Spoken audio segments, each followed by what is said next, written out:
Hello guys, good evening. कैसे हैं आप सभी लोग गाइस, और आपकी स्टडी कैसी चल रही है? Very good. नेहा जी, वेंकट जी, जतिन जी, सभी को गुड इवनिंग गाइस।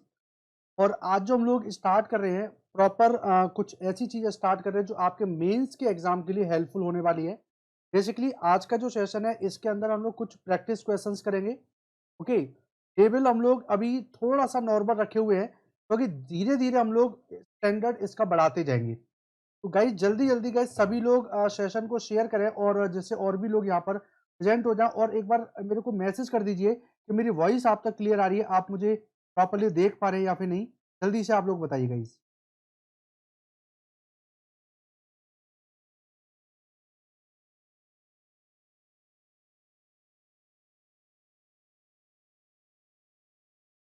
एक बार मैसेज करके आप सब लोग बता दीजिए, अपडेट कर दीजिए। चीजें सब कुछ क्लियर है, मेरी साउंड क्लियर है, मैं आपको प्रॉपर विजिबल हूँ और स्क्रीन आपको विजिबल है कि नहीं बेसिकली। तो चले गाइस आगे बढ़ते हम लोग और सेशन को स्टार्ट करते हैं। और आज का जो एक मोटिवेशनल कोट है वो मैं आपको यहाँ पर बताता हूँ। देखिए, अगर आपको सफलता पानी है तो कभी वक्त और हालात पर रोना नहीं, क्योंकि देखो गाइस सफलता के लिए आपको हर लिमिट को पार करना होगा। ऐसा नहीं कि कई बार सफलता करते करते कुछ ऐसे वक्त और हालात आ जाते हैं जिस पर अफसोस होता है कि ये करना था, ये नहीं कर पाए, तो उस पर रोना नहीं है, उसको और अच्छे से मजबूत करिए। मंजिल दूर ही सही पर घबराना मत दोस्तों, क्योंकि नदी कभी नहीं पूछती कि समुद्र अभी कितना दूर है। देखो, आपको भी नहीं पता कि सफलता कितनी दूर है, बट हमें उसके लिए प्रॉपरली तत्पर रहना है, हमें उसके लिए हमेशा रेडी रहना है। इसी मोटिवेशनल कोट के साथ हम लोग आगे बढ़ते हैं। आज हम लोग करेंगे कुछ इंपॉर्टेंट मेन क्वेश्चंस वाले हैं। वेरी गुड गाइस, क्लियर है। राहुल मिश्र जी, आपका वेलकम है। सभी लोग जल्दी से आप लोग आ जाइए और मैं क्वेश्चंस दिखाना स्टार्ट करता हूं, उनको सॉल्व करिए। तो सबसे पहला एक छोटा सा यहाँ पर पजल है, तो उसको अपने को सॉल्व करना है।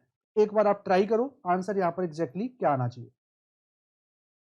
क्या करोगे, अरेंजमेंट है आपका बेसिकली, तो इस अरेंजमेंट को सॉल्व करें आप लोग। ट्राई करिए गाइस। और आपसे कोशिश करेंगे आप लोग सब लोग एंड तक सेशन को जरूर देखिए, है ना। जितने भी लोग यहाँ पर प्रेजेंट हैं सभी लोग प्रॉपर तरीके से रेस्पॉन्स करते रहिए। नेहा जी, विकट जी, जतिन जी, आप लोग रेस्पॉन्स नहीं कर रहे हैं। हाँ, तो इस क्वेश्चन को एक बार आप सॉल्व करें और बन जाए तो एक बार मेरे को बता भी देना आप लोग। ये बेसिकली पैरेलल रोल्स का एक पजल है, अरेंजमेंट है सॉरी। तो इसके अंदर 6% जो है साउथ की तरफ बैठे हुए हैं और 6% जो है वो आपके नॉर्थ की तरफ फेस करके बैठे हुए हैं। तो गाइज इस टाइप के क्वेश्चंस में ये जो आपका स्टेटमेंट यहां से लेकर यहां तक दे रखा होता है, तो इसको आपको परफेक्टली केयरफुली रीड कर लेना है, क्योंकि बहुत सारी इंफॉर्मेशन आपको इसी स्टेटमेंट के अंदर मिलने वाली होती है। तो ट्राई करें गाइज, क्या इसका सॉल्यूशन बन रहा है? तो बन जाएगा तो आप मुझे बताइए।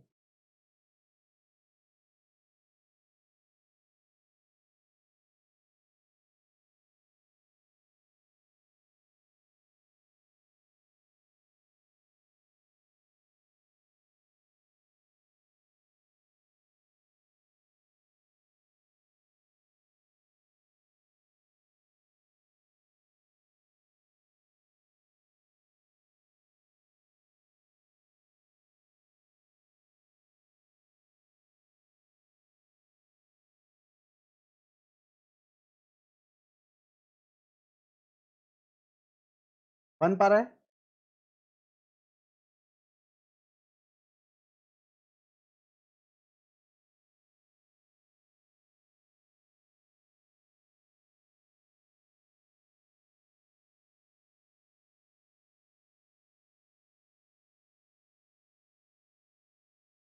चलिए गाइज इस पजल को हम सॉल्व करते हैं और आप लोग फिर मैच करिएगा अपना आंसर, ठीक है। देखो,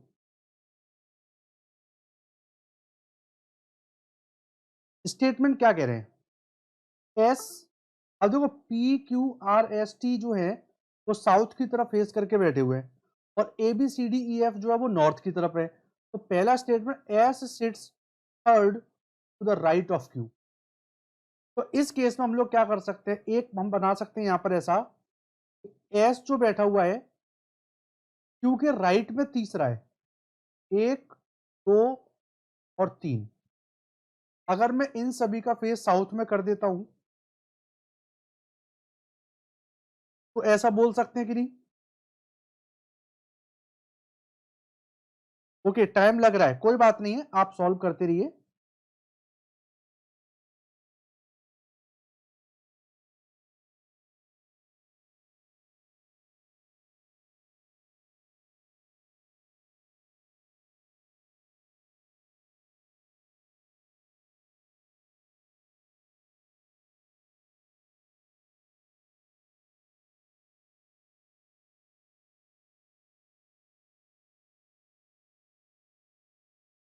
ओके, फिर आगे कह रहा है कि ईदर एस और Q sits an at an extreme end of the line. तो या तो एस या तो क्यू आपकी किस में बैठा हुआ है, किनारे पर बैठा हुआ है। तो चलो एक बार को मैं क्यू को किनारे पर मान लेता हूं, तो 4% हो गए, पांचवा और छठवां पर्सन यहां पर आ जाएगा। ऐसे इधर भी मान लेते हैं हम लोग। अगर मैं एस को मान लेता हूं, 1, 2, 2, देन कुछ इस तरीके से मैं एस को मान लिया, यहां पर कर सकते हैं। तो 6% यहां पर हो गए, तो ये पॉसिबिलिटी 1 है, पॉसिबिलिटी 2 हो जाएगी। यहां पर देखिए मैं प्लेसेस बना ले रहा हूं।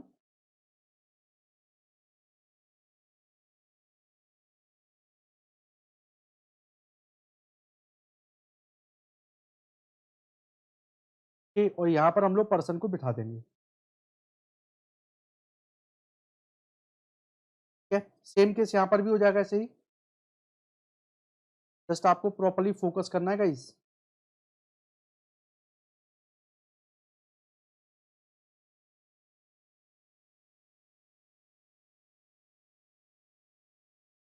अब देखिए कह रहा है कि आगे के the one who faces Q sits second to the right of E. मतलब ई अब आपका इस वाले केस में नीचे की तरफ आएगा।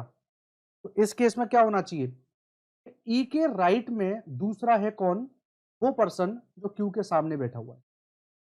तो क्यू के सामने जो पर्सन ये बैठा हुआ है वो ई के राइट में दूसरा है, तो ई आपका यहां पर आना चाहिए।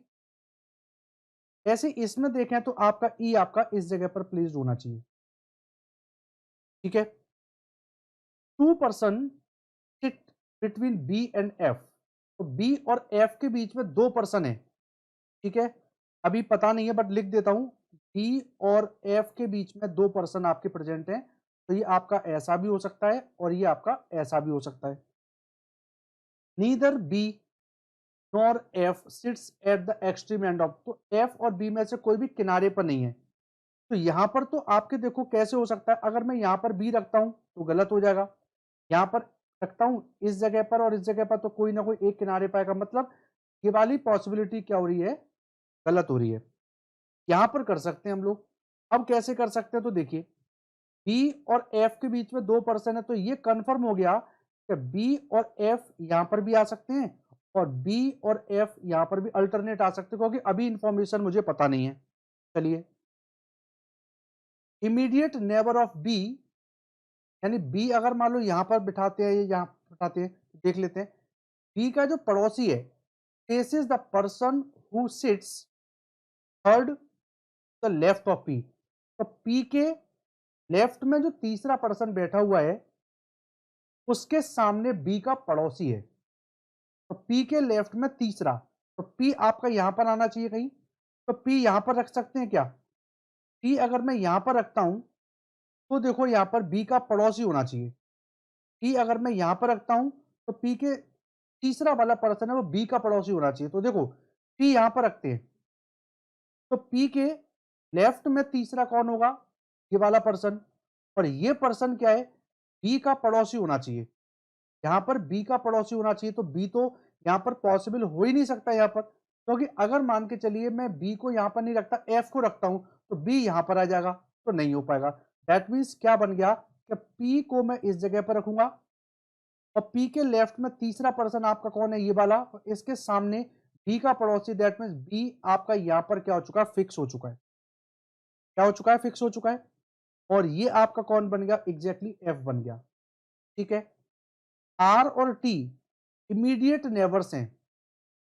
आर टी इमीडिएट नेबर्स हैं, तो चलिए अभी पता नहीं है, तो आर और टी को यहां पर, और आर और टी को मैं यहां पर कहूंगी, और कोई लगातार प्लेस बचा ही नहीं है। C it's second to the left of A. C बैठा हुआ है, ए के लेफ्ट में दूसरा है। तो अगर मैं ए को यहां पे बैठाता हूं तो ए के लेफ्ट में दूसरा यहां पर आ नहीं सकता, तो ए यहां पर बैठेगा और ए के लेफ्ट में दूसरा आपका सी है, वो यहां पर आ जाएगा। ए बी सी, डी रह गया तो डी आपका यहां प्लेस हो जाएगा, ये वाली पॉसिबिलिटी खत्म, ये भी खत्म। अब बात ऊपर करते हैं। तो टी पर्सन बैठा हुआ है ना, बिल्कुल PVSRTQ, PVSRTQ बिल्कुल सही है। तो T does not faces the immediate neighbour of D। तो जो T है ना, D के पड़ोसी की तरफ नहीं है। D का पड़ोसी है, इसकी तरफ कौन नहीं है? T नहीं है। तो यहां पर R फिक्स हो गया, यहां पर आपका T फिक्स हो चुका है। ये वाला केस भी आपका सॉल्व हो गया और एक ही पर्सन बचा हुआ, दैट इज व्हाट V। तो चेक करो गाइस, कुछ इस तरीके से शिव शंकर जी आपका आंसर आ रहा है। एक बार सभी लोग चेक करिए फाइनलाइज आंसर क्या होना चाहिए। और मैंने गाइस आपको प्रॉपर्ली अप्रोच लेके बताया हुआ है कि किस तरीके से इस क्वेश्चन को आप लोग हैंडल कर सकते हैं। तो फाइनली जो आपका आउटपुट आएगा वो मैं आपके सामने प्लेस कर देता हूं। सबका यही आ रहा है कि नहीं, आप बताओ। नेहा जी, आपने सॉल्व कर लिया?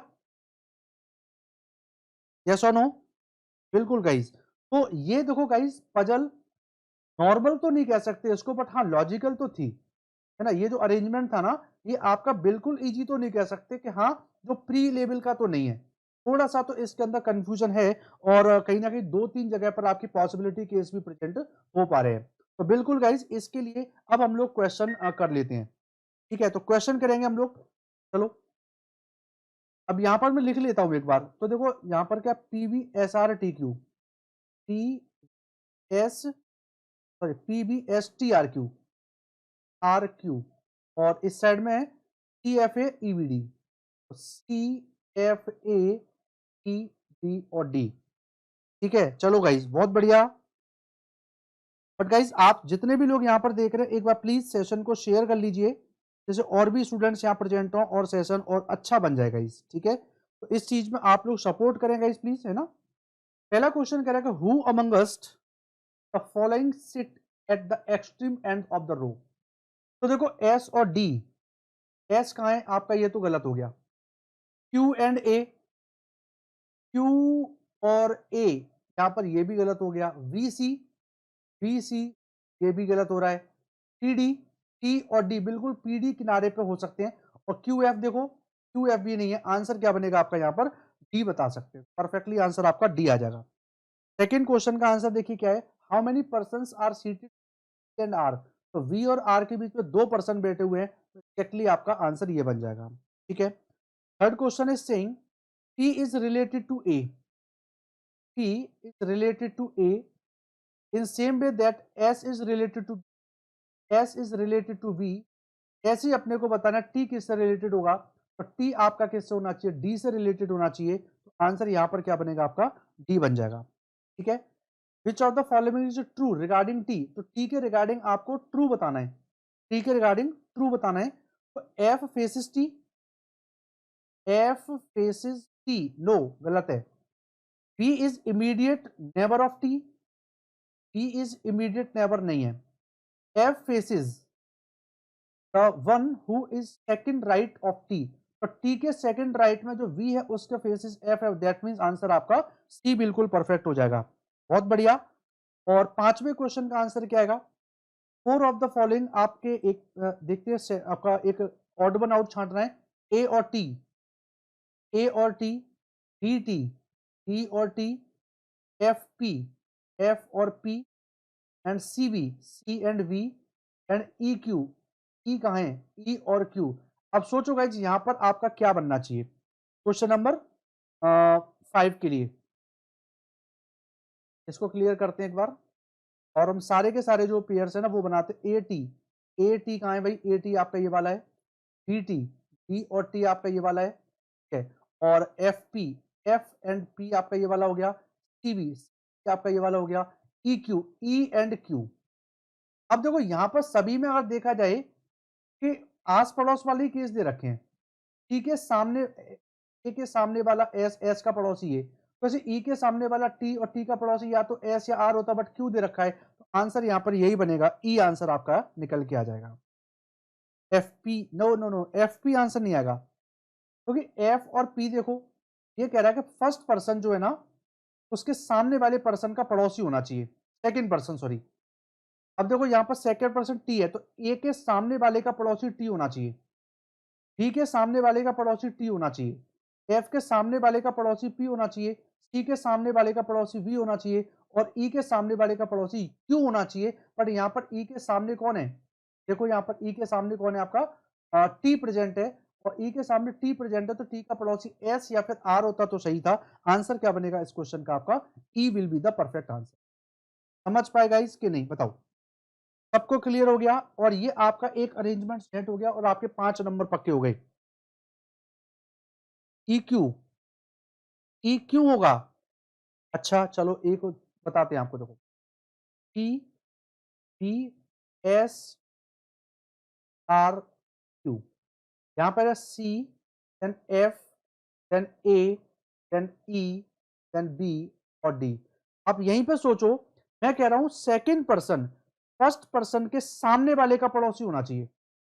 सेकंड पर्सन टी है, तो ए के सामने कौन है? ए के सामने एस, और एस का पड़ोसी टी है, बिल्कुल देखो।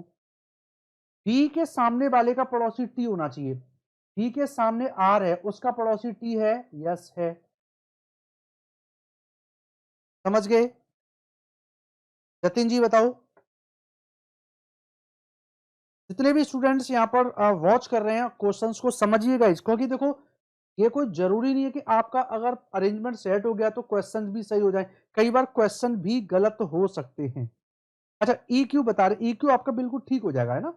ऐसी एफ पी देखो, तो एफ के सामने है वी, और वी का पड़ोसी है पी, आपका सही है। टी वी, टी के सामने पी, और पी का पड़ोसी कौन है? आपका वी है, ये भी सही है। बट ई क्यू कैसे है? ई के सामने टी है, तो टी का पड़ोसी या तो एस या तो आर होना चाहिए, बट ये तो क्यू दे रखा है, तो इसलिए आपका आंसर ये बनेगा।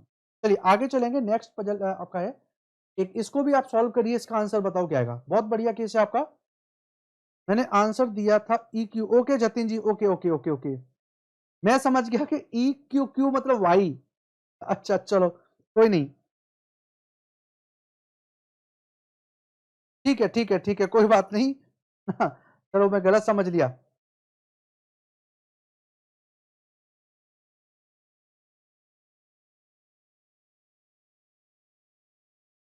चलो चलिए आगे चलते, इस छठवें क्वेश्चन को करें, यानी इस अरेंजमेंट को सेट करिए, और हो जाए तो मुझे बता दीजिए एक बार।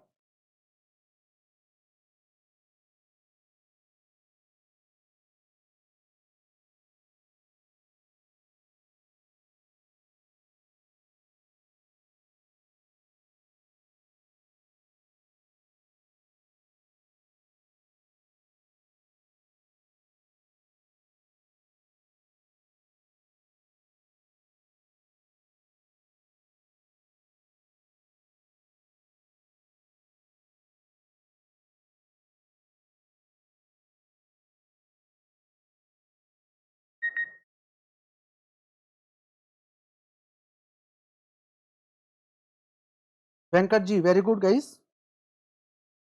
ये आंसर आप कौन से वाले क्वेश्चन का दे रहे हैं वेंकट जी?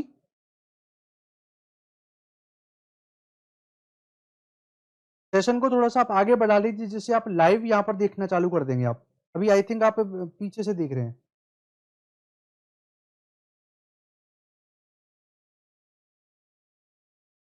चलो ये क्वेश्चन क्या कह रहा है, 7 एग्जाम है, U V W X Y Z and F are to be held on the 7 consecutive days from starting on Sunday to Saturday. तो चलिए एक बार मैं लिख लेता हूं यहाँ पर, Sunday, Monday, Tuesday, Wednesday, Thursday, Friday and Saturday. Okay,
बन गया इसका।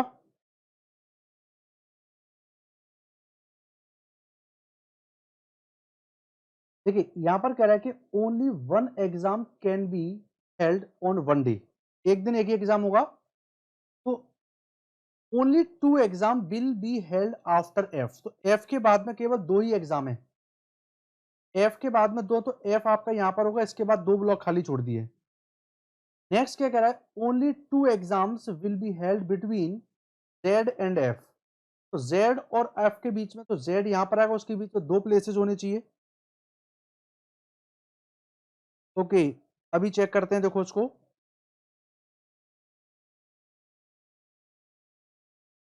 Only three exam will be held between V and Y, तो वी के और वाई के बीच में 3% होने चाहिए, मतलब तीन एग्जाम है। और exam V will not be held on Saturday, तो वी आपका देखो, वी और वाई के बीच में तीन आने चाहिए। यहां पर वी रख सकते हैं क्या? तो एक दो तीन छोड़ के यहां पर वाई नहीं आएगा, यहां पर वी रखेंगे। एक दो तीन छोड़ के वाई यहां पर रख सकते हैं, और वी यहां पर रखेंगे तो पॉसिबल नहीं है, मना कर रखा है, तो वी यहां पर होगा और वाई आपका फिक्स हो जाएगा। ठीक है, बहुत सही। उसके बाद करें, exam you will be held before x and W, तो यू एक्स और डब्ल्यू की प्लेसेस ये हो सकती हैं, तो आपका यू यहां पर प्रेजेंट होगा। और जो आपका W will be held after x, W x के बाद है, तो एक्स यहां पर रख दो, डब्ल्यू यहां पर, कुछ ऐसा बनना चाहिए, U Z V X F W Y. बिल्कुल। तो शिव शंकर जी ने मेरे को मैसेज कर दिया, बिल्कुल सभी का ये सब लोगों ने आई थिंक कर भी लिया होगा। तो एक बार आप लोग मैसेज करके बताइए यहां तक सही है कि नहीं। हाँ, कर पाए कि नहीं आप लोग बताओ।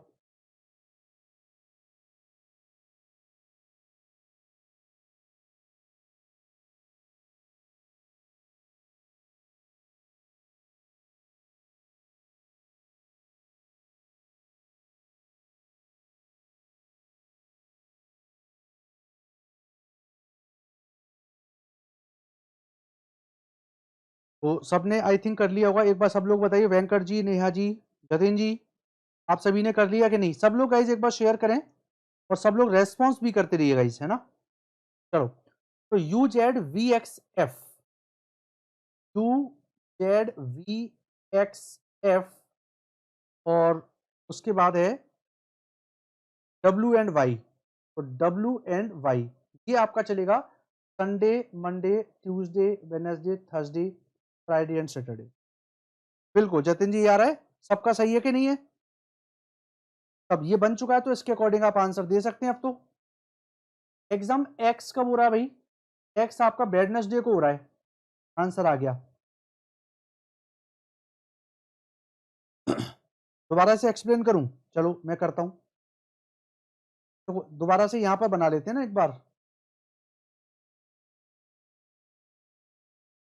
उन्होंने सीधा सीधा बोला हुआ है ना कि भाई आपका जो एफ के बाद में केवल दो ही एग्जाम है, तो एफ के बाद एक दो छोड़ के आपका एफ बन जाएगा ही। ठीक है, एफ बन गया। उसके बाद only two person will be held between Z and F, तो एफ और जेड के बीच में दो, तो नीचे तो आ नहीं सकता, जेड ऊपर ही आएगा। उसके बाद तीन पर्सन है, तो आपके वी और वाई के बीच में है, और जो वी दे रखा है वो सैटरडे को नहीं है।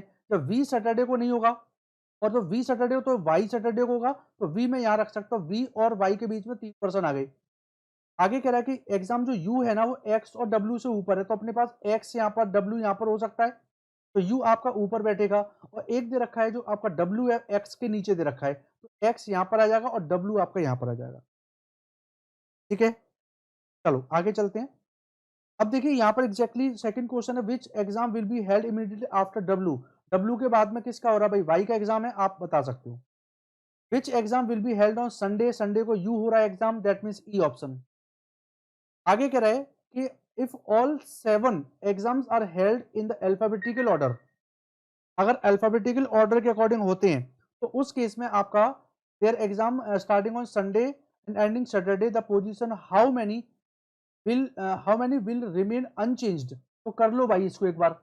सबसे पहले आपका आना चाहिए एफ, एफ के बाद में आना चाहिए फिर आपका कौन, क्या आपका हो गया वी, टू, यू आना चाहिए फिर तो। U V W X Y, तो यू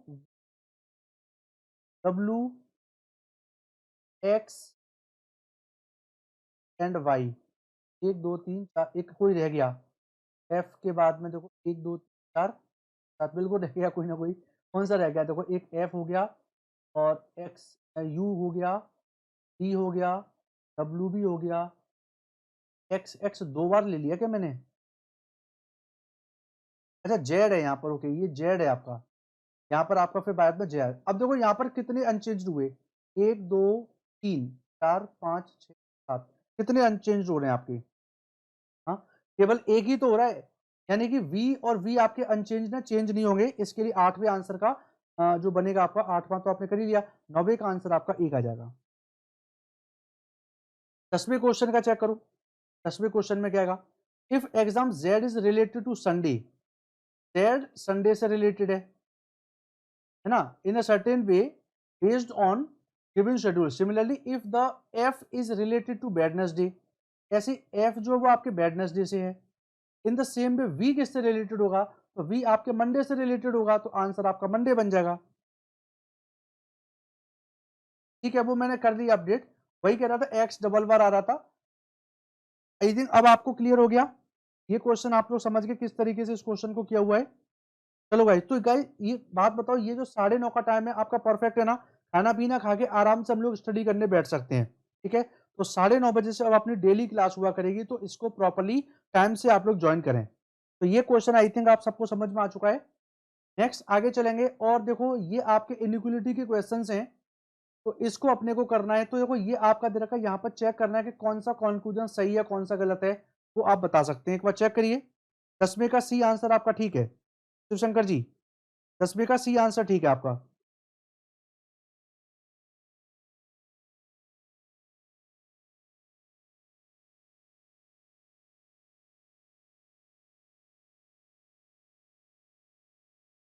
चेक करो गाइस, क्या इसका आंसर आएगा, ये कह रहा है सी के, सी लेस देन के, तो देखो यहाँ पर के से सी तक जाने का रास्ता है कि नहीं है, पहले मैं एक आपको बात बता देता हूं, अगर देखो एक दो और तीन, तो पहली प्रायोरिटी आपका, अगर तीनों सिंबल दे रखे हो तो ये आपका आंसर सही होगा, दूसरे नंबर पे ये सही होगा, तीसरे नंबर पे ये सही होगा, ठीक है।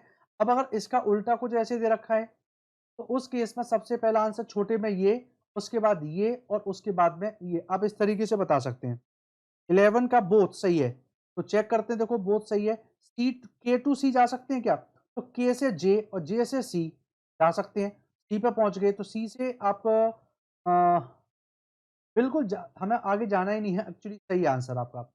और डी से बी की तरफ जा सकते हैं, तो डी से सी जा सकते हैं, सी से बी, और डी और बी के बीच में दो ही सिंबल हैं, यानी कि कौन से वाले सिंबल हैं, ये वाले, तो परफेक्ट सही है, कोई दिक्कत नहीं है। आंसर क्या बनेगा इसका, आप डी बता दोगे इसका, नहीं दोनों सही है, मतलब ई ऑप्शन बन जाएगा, ठीक है।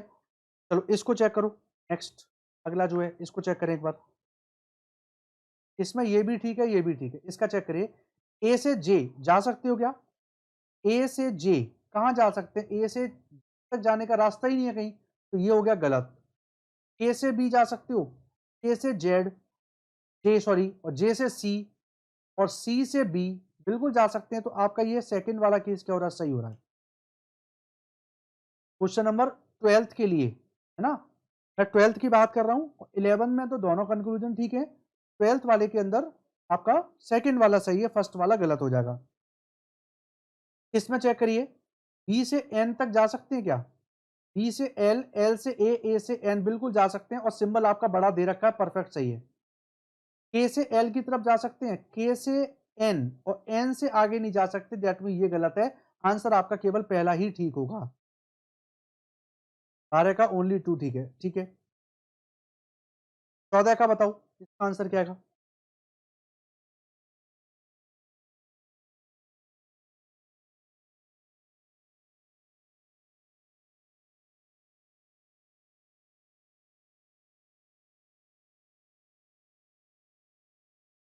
13 का ए ठीक है, ठीक है। 14 का देखो, एल से एन तक जा सकते हैं क्या, एल से ए से एन जा सकते हैं, और इक्वल देखो L equals to N, L और एन के बीच में इक्वल तो नहीं हो सकता आंसर, क्योंकि हमें केवल दो ही सिंबल दे रखे हैं, उसी के थ्रू बताना। तो परफेक्ट एल और एन में क्या आएगा, केवल यही वाला सही बनेगा और नहीं बनेंगे। तो एग्जैक्टली आंसर यहां पर आपका फर्स्ट सही हो जाएगा।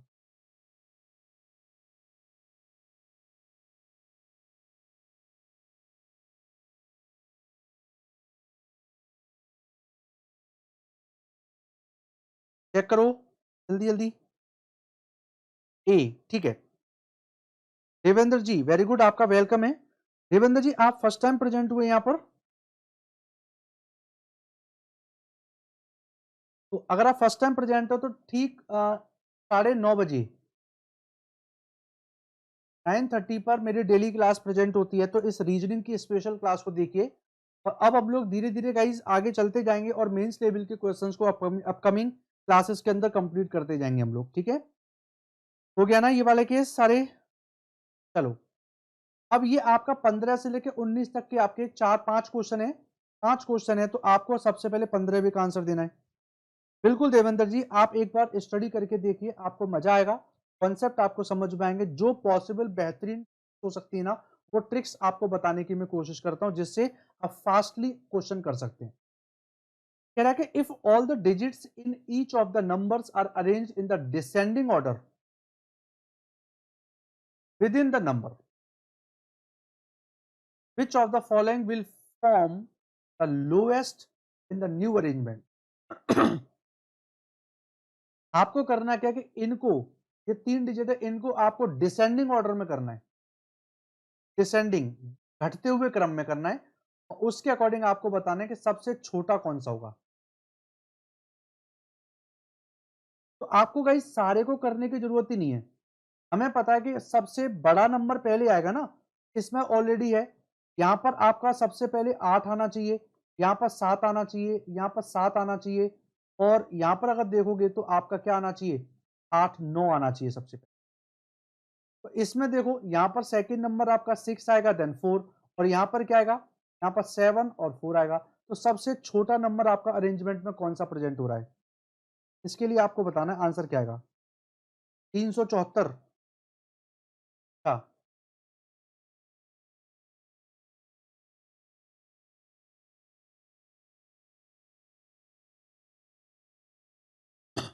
समझ पाए कि नहीं।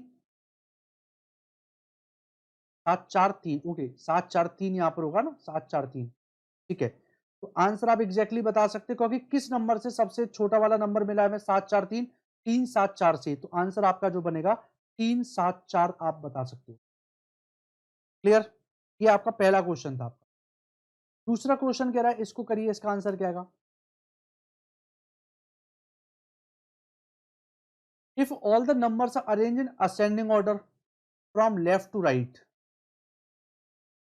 which of the following will be the sum of all the 3 digits of the number which is exactly in the middle of the new arrangement? बिल्कुल कर दिया देवेंद्र जी, 743 कर दिया, डोंट वरी। अब इसके केस में बताओ सभी को, आपको if all the numbers arrange ascending order from left to right, arrange कर दो सबको। फिर आपका जो सबसे मिड में आएगा ना, उसके आंसर आपको बताने हैं।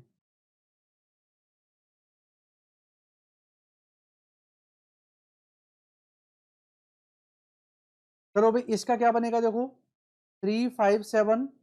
इसका देखो क्या बनेगा, 1 4 देन 8। इसका बनेगा 4 6 7 एंड 3 4। ओके, सभी को करना है एक्चुअली। तो सभी को आपको सीक्वेंस में आपको करना है। इसके लिए आपका आंसर 15 प्रेजेंट हो रहा है। ओके, तो कौन कौन सी संख्याओं को जोड़े हैं आप यहां पर।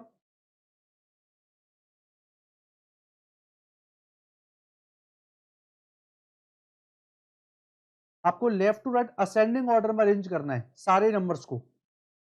17 आपका आ रहा है। ओके, तो क्या आपने इस पर्टिकुलर नंबर को आपने असेंडिंग किया है या पूरे को, ऑल को किया है, क्योंकि ऑल द नंबर्स आपके लिखे हुए हैं।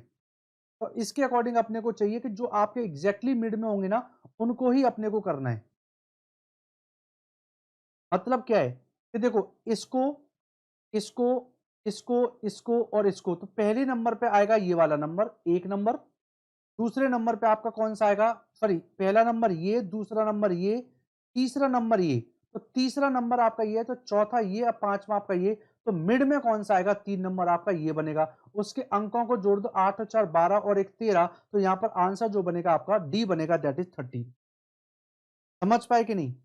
इन्होंने क्या बोला हुआ है, ऑल द नंबर। अब ऑल द नंबर में इस क्वेश्चन में ऐसा तो इन्होंने कुछ मेंशन किया नहीं है कि यहां से लेकर यहां तक के सारे नंबर को असेंडिंग करना है। यहाँ पे ऑल द नंबर्स का मतलब आपके ग्रुपिंग की बात हो रही है, एक ग्रुप, दो ग्रुप, तीन ग्रुप, चार ग्रुप और पांच ग्रुप। पांचों ग्रुप को आपको करना है अरेंज सीक्वेंस में। तो पहला आपका जो बनेगा आपका ये वाला बनेगा, दूसरा बनेगा ये वाला, तीसरा पेयर आपका ये वाला, चौथा पेयर ये वाला, एंड पांचवा पेयर ये वाला। अब इसमें मिड वाला कौन सा है, एग्जैक्टली मिड, तो मिड में आपका यही तो आ रहा है, तो इसके अंकों को जोड़ना 4 8 और 1, 8 और 4 12 और 1 13, आंसर आपका डी बन जाएगा। 15 नहीं आएगा आंसर आपका। 14 कैसे आ रहा है आपका आंसर? आप लोग अरेंज कैसे कर रहे हो, असेंडिंग ऑर्डर में अरेंज कैसे कर रहे हैं आप? ये जो आपके 5 जो ग्रुप दे रखे इनको आपको करना है, बट इनके अंदर के जो नंबर है इनको नहीं करना। केवल जैसे 298 आपका एक आ गया, एक बार मैं से लिखूंगा 298 एक ग्रुप है, या 374 आपका दूसरा ग्रुप है, फिर 481 एक ग्रुप है, 647 ग्रुप है, और 753 है। तो अब देखो इनमें से मिडिल कौन सा है, यही तो है मिडिल, तो मिडिल के अंकों को जोड़ना है आपको, आंसर आपका 13 बन जाएगा। ठीक है, इसका बताइए, what will be the resultant of third digit of the lowest number का थर्ड डिजिट है, तो लोएस्ट नंबर आपका कौन सा भैया, आपका 8 हो जाएगा, is multiplied with the second digit of highest. Highest कौन सा भैया आपका नंबर, ये वाला है, हाईएस्ट आपका ये वाला, उसका सेकंड नंबर है आपका 5, 8 और 5 का मल्टीप्लाई क्या बनेगा आपका 40 बता सकते हैं। 3 4 7 मिडिल में आएगा, क्यों 3 4 7 मिडिल में क्यों आएगा देवेंद्र जी? आप ये बताओ, इसमें 298 आपका सबसे छोटा है कि नहीं है इन पांचों ग्रुप में से? आप ये चेक करो, यहां पर चेक करो, 298, 374, 402, 3 4 6 7, इस वजह से आप चेक करो एक बार आप देवेंद्र जी। समझ गए? 40 आंसर शिवशंकर जी आपका आ गया। चलो आगे चलो, नेक्स्ट क्वेश्चन पे चलते हैं। 40 सही आंसर आपका। नेक्स्ट इसका बताओ, 18वें क्वेश्चन का आंसर क्या होगा? बाद में समझ आ गया था, ओके ठीक है। आगे करें, if the position of the second and third digit of each of the numbers are interchanged. Second third को चेंज कर दो, how many even numbers will be formed. तो समझना यहां पर हमें कुछ नहीं करना है, हमें पता है सेकंड की जगह पर थर्ड, थर्ड की जगह पर सेकंड आना है। तो हमारा देखो सेकंड नंबर यहां पर पहुंचेगा, तो हमें केवल सेकंड नंबर सभी का चेक कर लीजिए बस आप, क्योंकि वही नंबर सबसे लास्ट में आएगा। तो सेकंड वाले में आपके इवन नंबर कितने, एक दो, बस दो ही तो हैं। तो 18वें नंबर क्वेश्चन के लिए आंसर क्या बनेगा, सी बन जाएगा, खत्म, हमें करने की रिक्वायरमेंट ही नहीं है।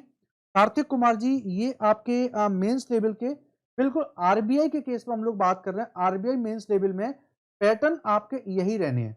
तो देखो गाइज, अभी आपको देखो फर्स्ट क्लास है, तो फर्स्ट क्लास के अकॉर्डिंग हम लोग यहाँ पर कर रहे हैं, और आगे जैसी अपकमिंग क्लासेस आएंगी तो लेवल में आपका बढ़ाते जाऊंगा, so don't worry. Kartik Kumar ji, Saptarshi ji, welcome guys, welcome. I am watching your computer lectures, okay thank you जी, थैंक यू।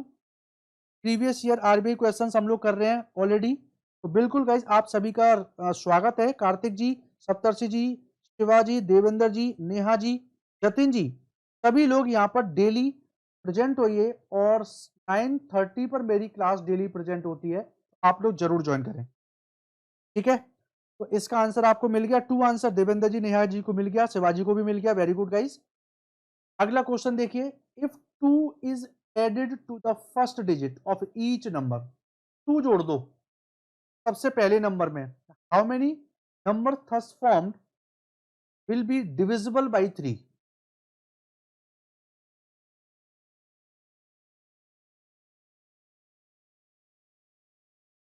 बिल्कुल बिल्कुल, मैं वही कह रहा हूं, देखो राहुल जी बिल्कुल सही कह रहे हैं कार्तिक जी, एक्चुअली यहां पर ओके कंप्यूटर कितने मार्क्स का आता है बैंक पीओ में, देखिए बैंक पीओ के अंदर तो कंप्यूटर की रेंज जो होती है हार्डली 5 नंबर तक की हो सकती है, बट अभी जो आरबीआई का पेपर आ रहा है उसके अंदर 40 क्वेश्चन की कंप्यूटर्स की क्वेश्चन आते हैं। तो डोंट वरी गाइस, वो भी आपको करा दिए जाएंगे और मैं ही आपको करा दूंगा आगे चल के, कोई प्रॉब्लम नहीं है। एक्चुअली मैं 2 सब्जेक्ट डील करता हूं, कंप्यूटर साइंस और रीजनिंग दोनों। ठीक है, तो चलिए इस क्वेश्चन का आंसर क्या आ रहा है आपका, क्वेश्चन नंबर 19 के लिए आपको बताना है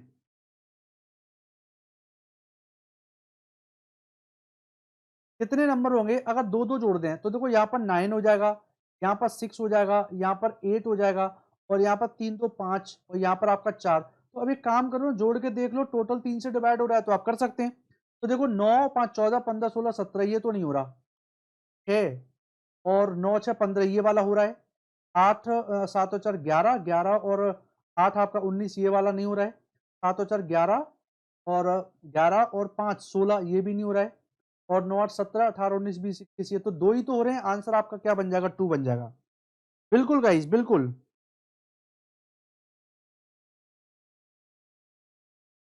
बिल्कुल, आरबीआई और आरआरबी के अंदर ही आपका कंप्यूटर्स प्रेजेंट होता है। नेहा जी बिल्कुल सही कह रहे हैं सर। ठीक है, तो आप लोगों को डोंट वरी, हर चीज की सुविधा आपको यहाँ पर मिलेगी, सारे सब्जेक्ट आपके कंप्लीट कराए जाएंगे। सो डोंट वरी गाइस, आपके मेंस एग्जाम होगा तब तक आपके सारे सब्जेक्ट अच्छे से प्रिपेयर हो जाएंगे। Okay, very good guys. 19वां क्वेश्चन आपका कंप्लीट हो चुका है। Now we turn to 20 question. तो 20वां क्वेश्चन है, इसके बारे में एक बार आप लोग बताइए क्या आंसर आने वाला है। 2 number divisible by 3, very good, ठीक है, बहुत बढ़िया। सभी लोग गाइस जल्दी जल्दी आते रहिए, शेयर करते रहिए सेशन को गाइस, आप लोग लाइक शेयर करते रहिए। अब इस क्वेश्चन को बनाइए, आंसर क्या प्रेजेंट हो रहा है इसका,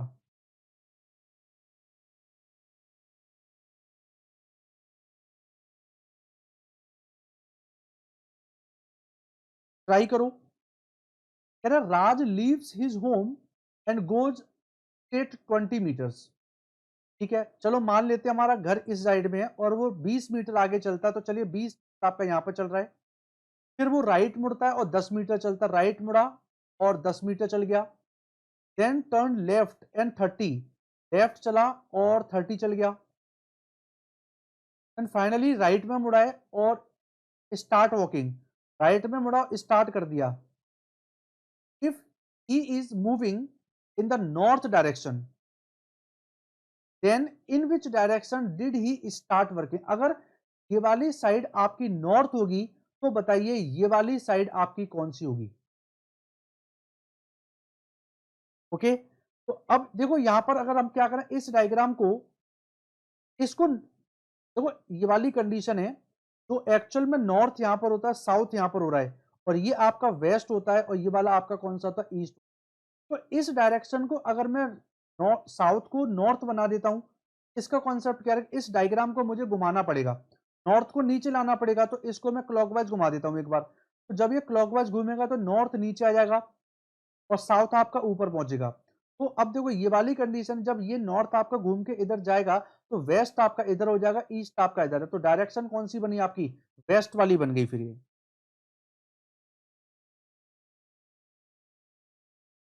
बिल्कुल बिल्कुल बिल्कुल, कोई भी डाउट होता आप लोग कमेंट कर सकते हैं, या फिर आप ऐसा कर सकते हो कि इस डायग्राम को आप एंटी क्लॉकवाइज घुमाओ ऐसे, तो ये वाली डायरेक्शन जब ऊपर जाएगी यूं, तो ये वाला एरो भी तो इधर जाएगा, दैट मींस आंसर क्या बन जाएगा यहाँ पर आपका, वेस्ट डायरेक्शन आप एग्जैक्टली बता सकते हैं। तो ये वाली बात आप समझ पाए कि नहीं। एक्चुअल में होता क्या है, एक्चुअल में हमारा diagram east west north and south होता है, बट हमें नीचे जो साउथ है उसको नॉर्थ बनाना है। अगर नीचे साउथ को नॉर्थ होना तो इस डायग्राम को 180 डिग्री अपने को रोटेट करना है, तो 180 डिग्री करेंगे तो यहाँ पर नॉर्थ, यहाँ पर साउथ, यहाँ पर ईस्ट, तो यहाँ पर क्या बन जाएगा, वेस्ट।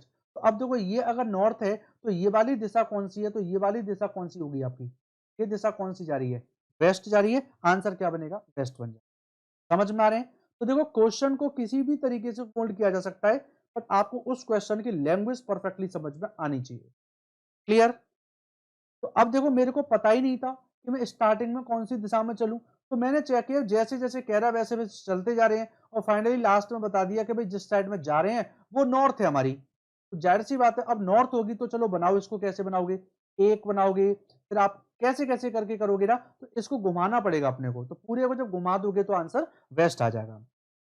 चलिए आगे चलेंगे हम लोग। अब 21वां क्वेश्चन है, इसके बारे में बताइए।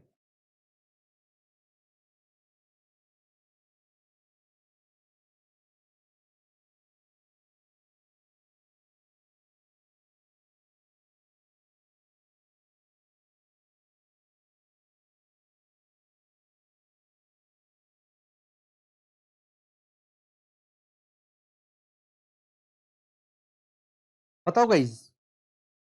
Village B is situated to the north of village A. A के नॉर्थ में बी है, तो अगर ए आपका यहां पर है तो बी इसके नॉर्थ में होगा। Village C is situated to the east of village B. B के ईस्ट में कौन है भाई आपका? सी विलेज है। और D is situated to the left of A, तो ए के लेफ्ट में है आपका डी प्रेजेंट है। In which direction is village D situated with respect to C. तो सी के रेस्पेक्ट में डी कौन सी दिशा है? ये वाली तो होगी, इसको कौन नहीं बता सकता? क्वेश्चन नंबर 21 के लिए आपको बताना है। बताइए आंसर क्या आएगा 21वें क्वेश्चन का।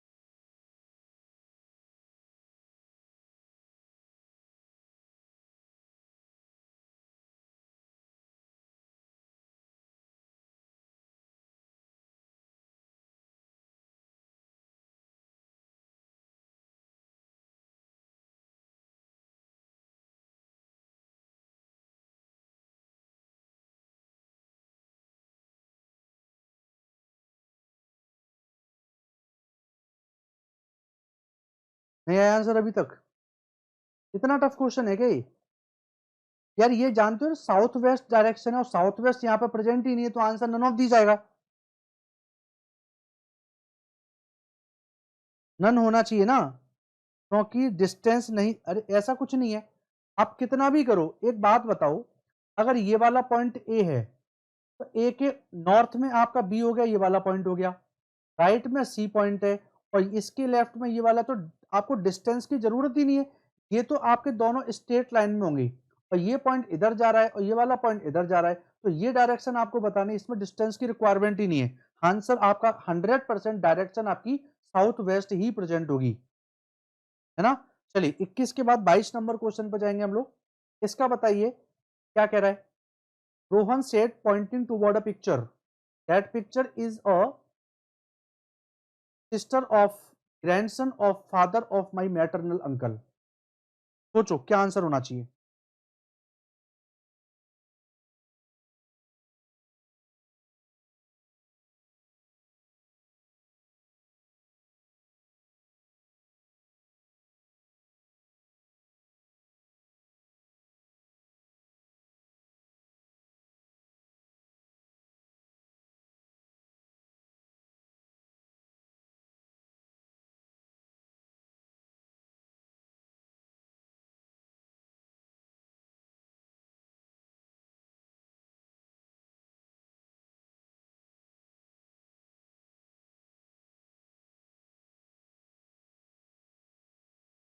क्या है आंसर? देखो कौन कह रहा है भाई? रोहन कह रहा है।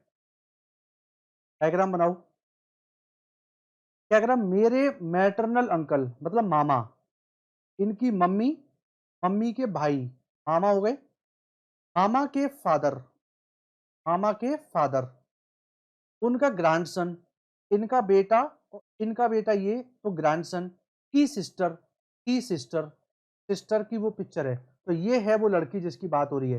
तो वो कह रहे हैं कि लेडी जो है ना, वो रोहन से कैसे रिलेटेड है। तो रोहन के लिए ये लड़की कौन है? कजन बन गई ना, और मम्मी के रिश्ते में, दैट मीन्स वो मैटरनल सिस्टर बन गई आपकी, यानी मैटरनल कजन सिस्टर बोल सकते हैं। तो आंसर क्या बनेगा आपका यहाँ पर? डी आंसर आ जाएगा। क्वेश्चन नंबर 22 के लिए जो आंसर बनेगा, मैटरनल वाली जो कजन सिस्टर होती है उस तरीके से। क्लियर हुआ कि नहीं?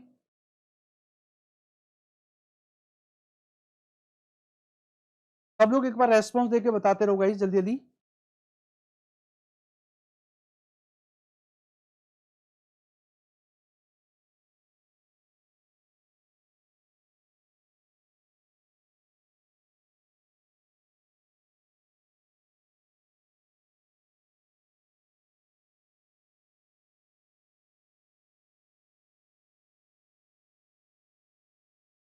आगे आंसर की नहीं?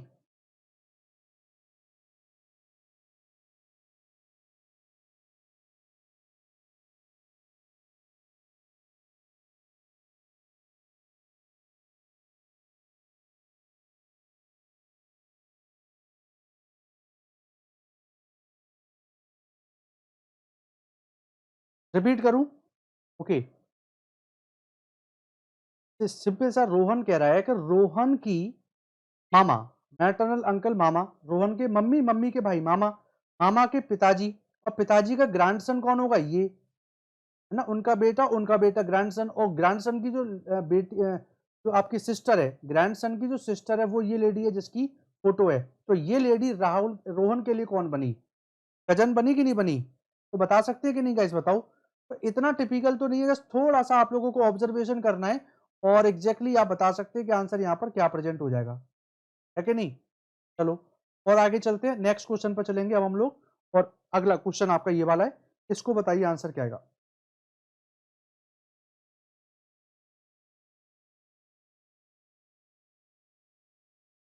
देखो ये कह रहा है which of the following is the sixth to the left of 15th from the left hand. तो सिक्स्थ भी आपके लेफ्ट से ही है और 15th भी आपके लेफ्ट से ही है। तो लेफ्ट से 15वें लेफ्टर के लेफ्ट में तो माइनस कर दो ना सीधा सीधा, यानी लेफ्ट से नौवां वाला जो होगा वो आंसर हो जाएगा। लेफ्ट से नौवां वाला कौन सा है? एक पेयर, दो पेयर और तीन पेयर। तो आंसर यहाँ पर क्या बन जाना चाहिए? परसेंटाइल, मतलब आपका आंसर सी प्रेजेंट हो जाना चाहिए। क्या आना चाहिए? सी प्रेजेंट आपका यहाँ पर हो जाना चाहिए। चलो और एक और क्वेश्चन करते हैं हम लोग। इसमें बताओ, how many such numbers are there in the arrangement each of which is immediately proceeded by consonant but not immediately followed by a letter. यानी एक ऐसा कुछ हमें बताना है, एक ऐसे अपने को ग्रुप बताने हैं जिसके प्रीवियसली तो कॉन्सोनेंट होना चाहिए बट लास्ट में लेटर नहीं होना चाहिए। अब लेटर क्या होता है उसके अकॉर्डिंग आप चेक करिए, यहां पर आंसर क्या आएगा।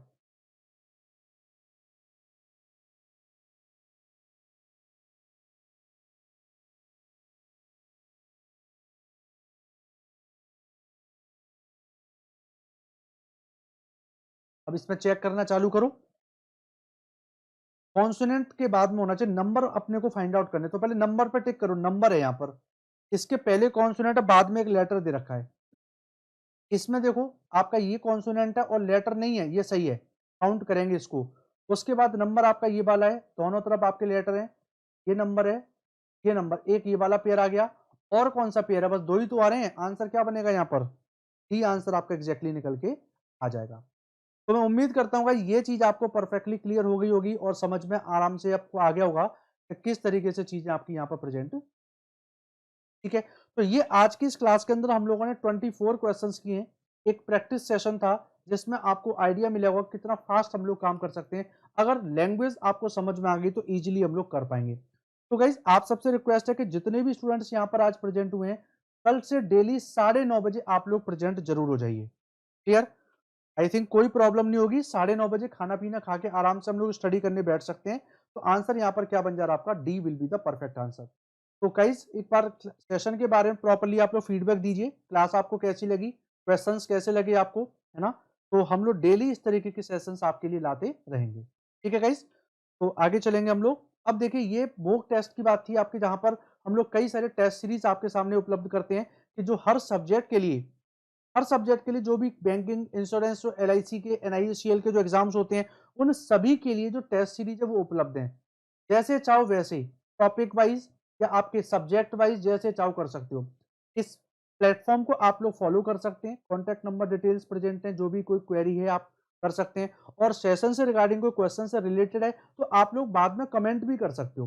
ठीक है ना, उस सेशन के नीचे जो कमेंट ऑप्शन आता है आप कमेंट भी कर सकते हैं। ठीक है, टेलीग्राम चैनल को आप लोग यहाँ से ज्वाइन कर सकते हैं, इसको भी लाइक सब्सक्राइब करिए गाइस। तो ये सारे काम करिए और क्लासेस को डेली ज्वाइन करिए। बढ़िया सेशन था, बिल्कुल देवेंद्र जी। तो बिल्कुल गाइस, सभी लोग आइए गाइस, अगली क्लास में कल हम लोग फिर से मिलेंगे 9:30 बजे। तब तक के लिए thank you, all the best, take care guys.